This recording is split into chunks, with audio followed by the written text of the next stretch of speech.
नमस्कार दोस्तों, एक बार फिर आपके सामने कुछ ज्ञान की बातें लेके आया हूँ और उम्मीद करता हूँ कि आप पूरा विवेक लगा के इन बातों को समझोगे और सत्य और असत्य का निर्णय स्वयं करोगे।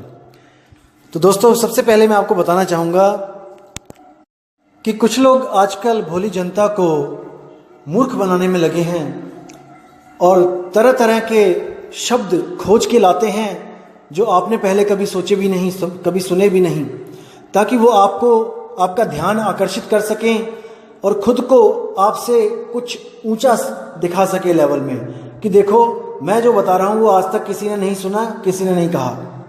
तो इस तरह के लोग आपको बहुत मिलेंगे दोस्तों, लेकिन घबराने वाली बात नहीं है। जो मेरी तरह के जो लोग हैं वो भी आपको मार्गदर्शन करने के लिए तत्पर हैं। आप फिक्र मत करो, जितना ताकतवर शैतान है उससे कितना ही बड़ा ताकतवर हमारा परमात्मा है। आप बिल्कुल फिक्र ना करें, बस आप विवेक की तलवारें निकाल के रखें। दुश्मन बहुत शातिर है, आएगा आपको फंसाने, लेकिन आपने विवेक की तलवार से उसको वहीं धराशायी कर देना है। तो दोस्तों, आज जो मैं आपको विवेक देने जा रहा हूं वो क्या है? वो है दो शब्दों में फर्क जानना।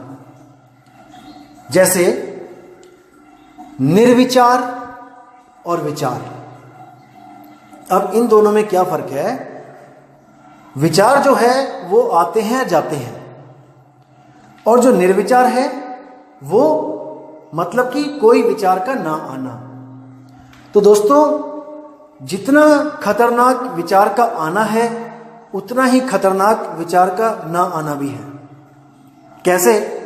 जैसे विचार करना, जैसे हम विचार करते हैं तो ये एक क्रिया हो जाती है कि आप कुछ कर रहे हो, और विचार ना करना दोस्तों ये भी एक क्रिया होती है कि आप अपने ऊपर कंट्रोल कर रहे हो कि कोई विचार ना आए। आप कर रहे हो कंट्रोल। इसी तरह ध्यान और अध्यान। ध्यान होता है दोस्तों जब आप किसी पर ध्यान करते हो, कोई भी चीज पे आप ध्यान करते हो तो उसको ध्यान कहा जाता है। और अध्यान होता है अपने आप को किसी भी चीज पर ध्यान करने से रोकना। यह भी एक क्रिया है। ये दोनों विपरीत अर्थक हैं। लेकिन अगर आपको कोई इन दो शब्दों से मूर्ख बनाना चाहता है कि ध्यान करना मूर्खता है, अज्ञानता है, आप अध्यान में जाओ, आप अध्यान प्राप्त करो, तो आप कर्मों के बंधन से बच गए। ऐसा नहीं है दोस्तों, अध्यान भी एक क्रिया है। ध्यान ना करने को अज्ञान कहते हैं, अध्यान कहते हैं। जैसे कुछ करना भी एक क्रिया है और कुछ ना करना भी एक क्रिया है, लेकिन हमें लगता है कुछ ना करना ये कोई क्रिया नहीं है। बिल्कुल गलत है। जैसे आप किसी को पूछोगे व्हाट आर यू डूइंग, तो अगर वो पढ़ रहा होगा वो कहेगा आई एम रीडिंग, मैं पढ़ रहा हूं। अगर वो कुछ नहीं कर रहा होगा तो वो क्या कहेगा? I am doing nothing. अब डूइंग लग गया यहां पे, आई एम डूइंग, मैं कर रहा हूं क्या? नथिंग, कुछ नहीं। तो कहने का मतलब ध्यान और अध्यान दोनों क्रिया हैं। विचारों का आना, विचार करना और विचार ना करना, ये दोनों ही क्रिया हैं। तो अगर कोई कहे कि आपको विचार और निर्विचार दोनों से परे ले जाऊंगा तो ये उसकी मूर्खता है। कोई कहे आपको ध्यान से परे अध्यान में ले जाऊंगा तो वो उसकी मूर्खता है। ये दोनों ही क्रियाएं हैं। असल में दोस्तों, कुछ करना और कुछ ना करना ये दोनों ही गलत हैं। अगर कुछ करना वो गलत कर रहे हो तो कुछ गलत करना ये भी गलत है और कुछ ना करना ये भी गलत है। असल में सही क्या है? कुछ सही करना ही सही है।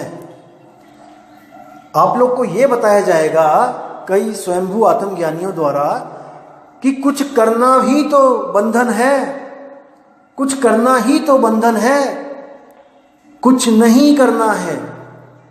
दोस्तों समझना इस बात को, कुछ करना बंधन है, लेकिन अगर वो किया गया कर्म, किया गया ध्यान गलत है तो, अगर वो सही तरीका अपनाया आपने कुछ करने का तो वो गलत नहीं है।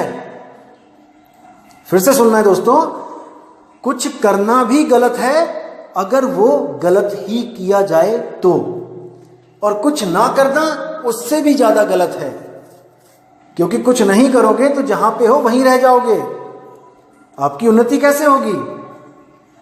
इसलिए कुछ गलत करना भी गलत है और कुछ ना करना भी गलत है, और केवल सही करना ही सही है। इसलिए कबीर साहब ने सब साधुओं को, सब योगी तपस्वी जति तपी सन्यासियों को मना किया कि जो तुम कर रहे हो ये गलत है, इसको छोड़ दो। और क्या करने को बोला?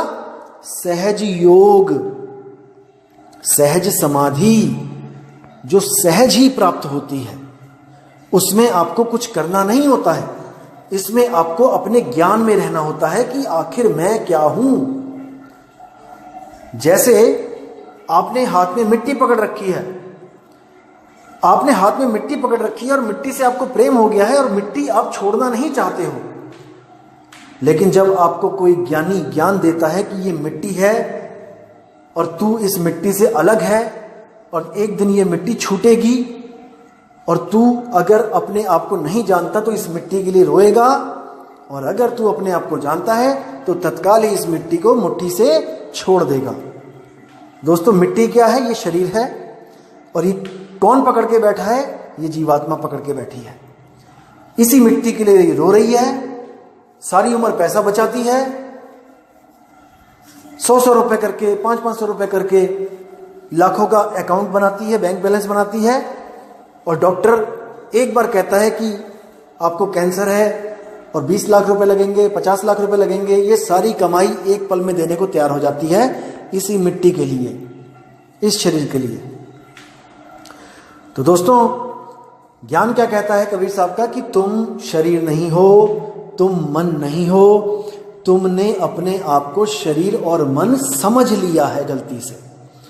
तुम इस गलती को सुधार करो, एक गुरु के पास जाओ जिसके पास 2 अक्षर का भेद हो, वो तुम्हारा एक अक्षर यानी कि तुम्हारे ये 52 अक्षर और इससे पैदा होने वाले ये मन और माया और ये 5 तत्वों का शरीर, इसको वो छुड़वा देगा। कहने का मतलब आपको अलग कर देगा, आपको मन से उसी वक्त अलग कर देगा और आपको आत्मज्ञान पल में करा देगा। अगर आप विवेकी हो तो, अगर आप उस ज्ञान को समझने लायक हो तो आप एक पल में समझ जाओगे कि आप कैसे शरीर से अलग हो। और जैसे ही आपका ये शरीर छूटेगा, आपने मुट्ठी खोल देनी है। आप जहां पे हो आप वहीं रहोगे, लेकिन आपकी मुट्ठी खुलते ही वो सारी मिट्टी जमीन पे गिर जाएगी।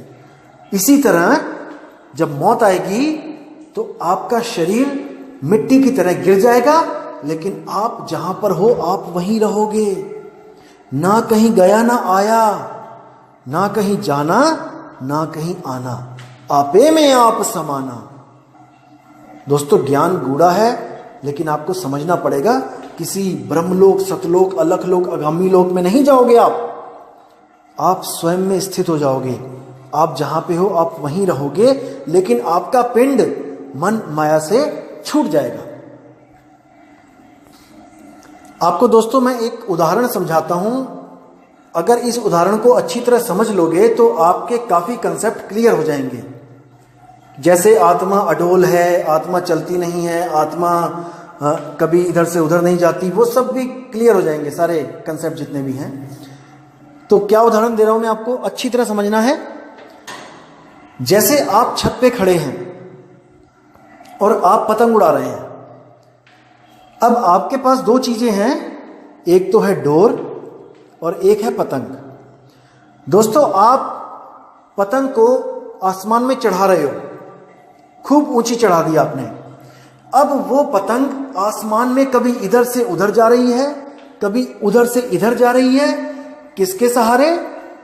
डोर के सहारे। और वो डोर किसके हाथों में है? वो है आपके हाथों में। आप नहीं चल रहे हो, आप एक जगह खड़े होकर पतंग उड़ा रहे हो, लेकिन डोर और पतंग ये पूरे आसमान में कभी इधर से उधर जा रही है, कभी उधर से इधर जा रही है, कभी ये आपस में 2 पतंगे लड़ रही हैं। और जो बंदा दूसरी पतंग का मालिक है वो भी छत पे खड़ा है, कहीं जा नहीं रहा है, वो भी अचल है, अडोल है। तो जो पतंग है वो क्या है? वो है हमारा शरीर, जो हमें दिखाई दे रहा है।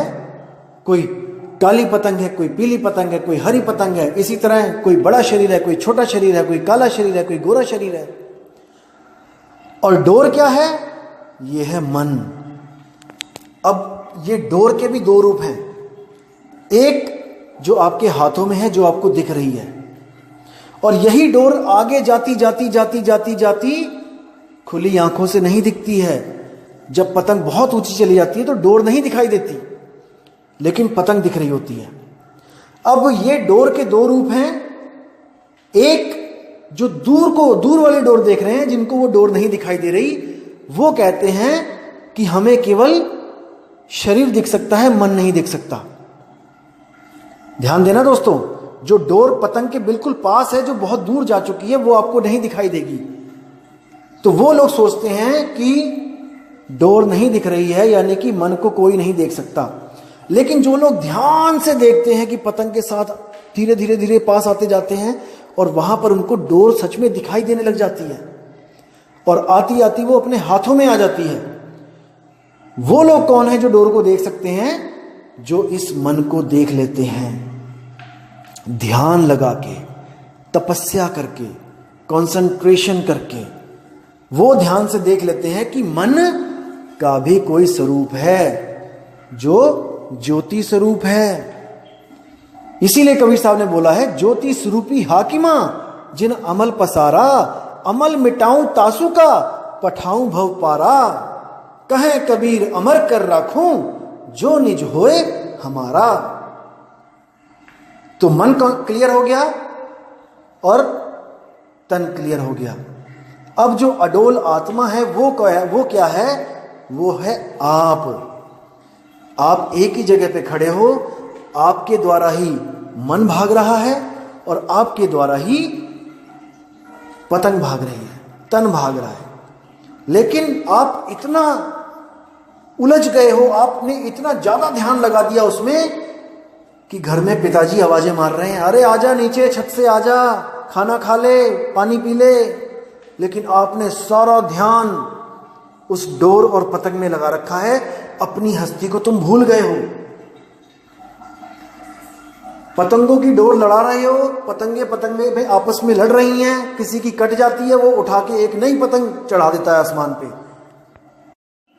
यानी कि एक शरीर छूटा, साथ ही साथ अगला शरीर तैयार। यही बंधन है दोस्तों। तो क्या करना है?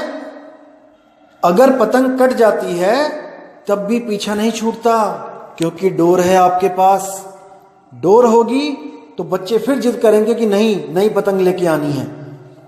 या फिर 10-15 पतंग अगर छत पे रखी हो उन्होंने, तो वो एक कटने के साथ साथ ही दूसरी चढ़ा देते हैं। दोस्तों, मुक्ति कभी नहीं मिलेगी। शरीर छोड़ने से मुक्ति कभी नहीं मिलती। मुक्ति कब मिलेगी? जब आपके हाथ से डोर पतंग समेत छूट जाएगी। आपने देखा होगा, कई बच्चे पतंग उड़ाते हैं और उनके हाथ से गलती से छूट जाती है, तो पछताने के सिवा उनके पास दूसरी कोई ऑप्शन नहीं होती। या तो दुकान पे जाएं, नई डोर लेके आएं, या फिर चुपचाप घर में जाके बैठ जाएं। ये जस्ट उदाहरण दे रहा हूं मैं आपको। मुक्ति कब मिलेगी? जब डोर और पतंग दोनों आपसे हमेशा के लिए छूट जाएंगी। डोर यानी मन, पतंग यानी तन। और अगर कोई कहे कि आप ही मन हो, आप ही परम चेतन हो, वही मन है, उससे बड़ा कोई मूर्ख नहीं है। क्योंकि अगर मन ही परम चेतन है तो मन कभी मरेगा नहीं, क्योंकि चेतन कभी नहीं मरता। चेतन कभी नहीं मरता। परम चेतन कौन है? आत्म सत्ता ही परम चेतन है। और वो क्या कर रही है? वो इस मन को सारी पावर देके बैठी है। मन सारी शक्तियां इस आत्मा से ले रहा है और अच्छे और बुरे काम करके हम सबको फंसा रहा है। कबीर साहब कहते हैं, पाप पुण्य ये दोनों बेड़ी, एक लोहे एक कंचन केरी। कि अगर आप सोचते हो कि मैं पाप ना करूं और मैं केवल पुण्य करूं तो मैं बच जाऊंगा, कोई नहीं बचेगा। पुण्य करोगे तो आपको सोने की जंजीरें मिलेंगी, राजा महाराजा बन जाओगे। गले में जो चैन पहनते हो आप, देखना वो जंजीरें ही होती हैं, लेकिन वो सोने की हैं, इसलिए आपको लगता है कि मैं जंजीरों से बाहर हूं। वही जब लोहे की बन जाती हैं पाप कर्म करके, तो आपको लगता है कि मुझे जेल में डाल दिया गया है और मुझे लोहे की जंजीरें डाल दी गई हैं। तो दोनों ही गलत हैं। मैं ये नहीं कह रहा कि आप पुण्य करना ही छोड़ दो। पुण्य करने का क्या मतलब होता है? मन में भाव नहीं आना चाहिए। अगर आप किसी को खाना खिला रहे हो तो आप खिलाओ, लेकिन ये सोच के मत खिलाओ कि मुझे इसका फल मिले भगवान, मैं इतने लोगों को खाना खिला रहा हूं, मुझे इसका पुण्य मिले। नहीं चाहिए पुण्य। अगर ये भाव आपका मन में रहेगा तो उस पुण्य को प्राप्त करने के लिए आपको किसी ना किसी शरीर में जाना पड़ेगा। चाहे बैकुंठ जाओ, चाहे यहां वापस आओ, आपको वो पुण्य प्राप्त होगा। तो आपने क्या करना है? एक हाथ में देना है और दूसरे को पता ना लगे, ऐसा दान करना है। एक हाथ से दिया और दूसरे हाथ को पता ना लगे, यानी आपने उस चीज को कभी एक्सपोज नहीं करना है कि मैंने कितना दान दिया, किसको दिया, और आपने कोई दुआ भी नहीं मांगनी है। आपको कोई भूखा बंदा मिलता है, आप उसको खिला दो, लेकिन ये देख लेना कि वो खा कमा सकता है कि नहीं। अगर आप कुछ करना भी चाहते हो तो परीक्षण करो, ऐसे ही नहीं किसी को भी कामचोर बनवा दो आप खिला खिला के। तो दोस्तों, बात जरा सी वरना 84, छोटी सी बात है, इसको समझ लोगे तो बहुत अच्छा आपका जीवन भी हो जाएगा और आपको जो परम लक्ष्य है हमारा मुक्ति का, वो भी मिल जाएगी। वरना 84 तो है ही है, क्योंकि इतने अच्छे कर्म कोई नहीं कर रहा है इस आज के समय में कि उसको कोई मनुष्य शरीर दोबारा मिले। मनुष्य शरीर मिलने का एक ही रास्ता होता है, जब आप सच्चे गुरु की शरण में आ जाते हो। तो भक्ति बीज पलटे नहीं, जुग जाए अनंत, धनी निर्धन हो सके पर रहे संत का संत। कभी गरीबी और कभी अमीरी तो आपको दिख सकती है कर्मों के अनुसार, लेकिन आप रहोगे संत के संत, यानी कि आप भक्ति मार्ग से गिर नहीं सकते।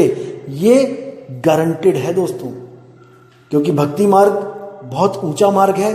ये आपके विवेक को जगा देता है और आप इतने आपके उच्च विचार हो जाते हैं कि आप गलत जून में प्रवेश कर ही नहीं सकते। जैसे आपने देखा होगा, जो डॉक्टर है, जो इंजीनियर है, वो उस ढाबे पे बैठ के खाना नहीं खाता सड़क के किनारे जिस पे रिक्शे वाले बैठ के खाना खा रहे हैं, या फिर और कोई भिखारी या गरीब बंदे बैठ के खाना खा रहे हैं। एक डॉक्टर, एक इंजीनियर वहां नहीं बैठ सकता। ईगो नहीं, उसके संस्कार ऐसे हो गए हैं कि वो उस जगह को एक्सेप्ट कर ही नहीं सकते। इसी तरह 184 में जाने का सवाल ही पैदा नहीं होता अगर आप सतगुरु की शरण में आ जाते हो, सच्चे नाम के साथ जुड़ जाते हो और अपनी सोच को बहुत ऊपर लेके जाते हो। तो दोस्तों, उम्मीद करता हूं आपको आज का ज्ञान समझ में भी आया होगा और आपने विवेक भी लगाया होगा, और इसको बार बार सुने तभी आपको समझ में आएगा कि असल में सार क्या है। एक बार सुन के नहीं समझ में आता, आप इसको सुने, जब भी आपको समय लगे आप इसको सुने और मंथन करें, विचार करें कि मैं क्या बोल रहा हूं, क्योंकि बिना विचार किए आपको कभी भी निर्णय नहीं मिल सकता सत्य और असत्य का। दोस्तों, विचार करने की जो शक्ति है केवल इंसान जन्म में मिली है, और ये केवल एक जन्म मिला है। अगर इसमें विचार नहीं किया तो क्या कुत्ते बिल्ली हाथी घोड़ा बन के विचार करोगे? क्या विचार करोगे उस वक्त? अभी दिमाग के घोड़े दौड़ाओ, जितने दौड़ा सकते हो, जितना खोज सकते हो अभी खोजो। ये आखिरी चांस है, इसके बाद मौका नहीं मिलेगा दोस्तों। तो अब मैं आपसे विदा चाहूंगा और प्रार्थना करूंगा मालिक से कि आप सबकी जिंदगी खुशहाल रहे और आपको आध्यात्मिक प्रगति हो। आप हमेशा उच्च विचारों के बने रहें और विवेक के द्वारा सत्य असत्य का निर्णय करते रहें। साहिब बंदगी, सतनाम। जय गुरु बंदी छोड़ कबीर साहब, जय गुरु बंदी छोड़ मदन साहिब, जय गुरु बंदी छोड़ वैराग साहिब जी की सदा ही जय हो। साहिब बंदगी।